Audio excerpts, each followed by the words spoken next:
Créées en juin 2021, ces instances, structures de proposition et d'aide de prise à la décision sont d'un grand apport pour nous qui avons la charge de l'exécution des politiques publiques.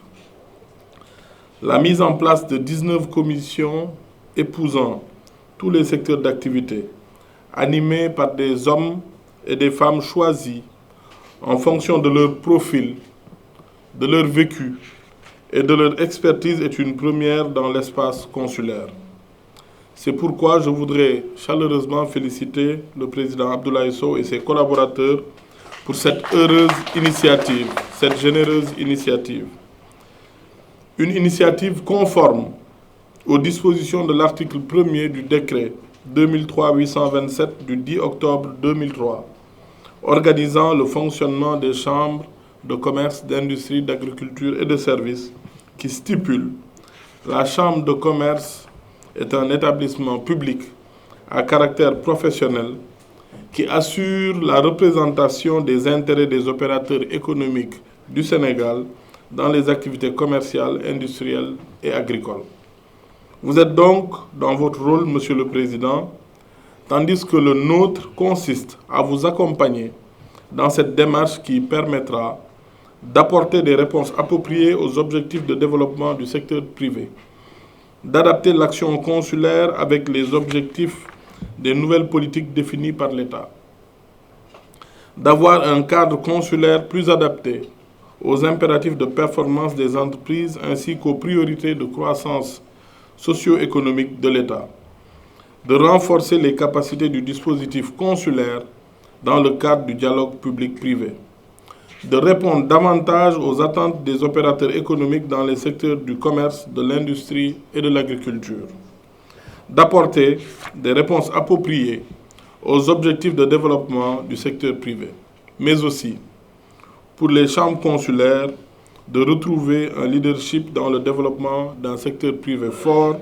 générateur de richesses et d'emplois. Je serai particulièrement attentif à vos travaux, car cette mission des chambres de commerce est en cohérence avec les nouvelles politiques mises en place dans le cadre du plan Sénégal émergent et de l'acte 3 de la décentralisation. Je peux ainsi vous assurer que les recommandations issues de votre Assemblée générale spéciale seront prises en compte par le gouvernement. Je ne saurais terminer sans remercier les présidents de commission et les membres qui les composent, dont je note l'implication volontariste et le dévouement à la cause nationale.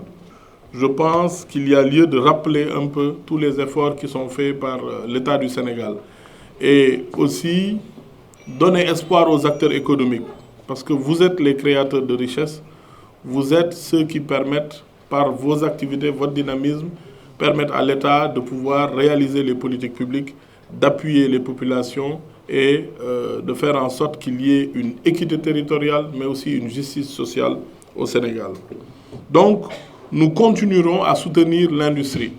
Moi, je suis de ceux qui pensent, et c'est la philosophie même du plan Sénégal émergent, après le rattrapage infrastructurel sur l'électricité et autres, nous devons passer maintenant à l'étape de la souveraineté et du développement industriel. Et ça, c'est le réel temps du secteur privé. Il appartiendra au secteur privé de capter les opportunités que l'économie sénégalaise va offrir avec l'arrivée du pétrole et du gaz. On en parle. Le plus important, ce n'est pas le pétrole et le gaz, mais ce sont les coûts des facteurs qui vont être baissés et qui vont être de plus en plus compétitifs. Les autres points qui intéressent beaucoup dans vos réflexions, je l'ai dit tout à l'heure à Monsieur le Président, c'est la rénovation et la modernisation des marchés. Vous le voyez, chaque mois, il y a un marché au Sénégal où nous avons des incendies. Nous subissons beaucoup d'incendies de marché. C'est normal parce que nous avons beaucoup d'infrastructures marchandes qui ont plus de 50 ans. 50 ans au compteur. Donc, il nous faut avoir un programme de modernisation. Et investir dans les marchés, dans les équipements marchands, peut être plus rentable qu'investir dans de l'immobilier pour du logement.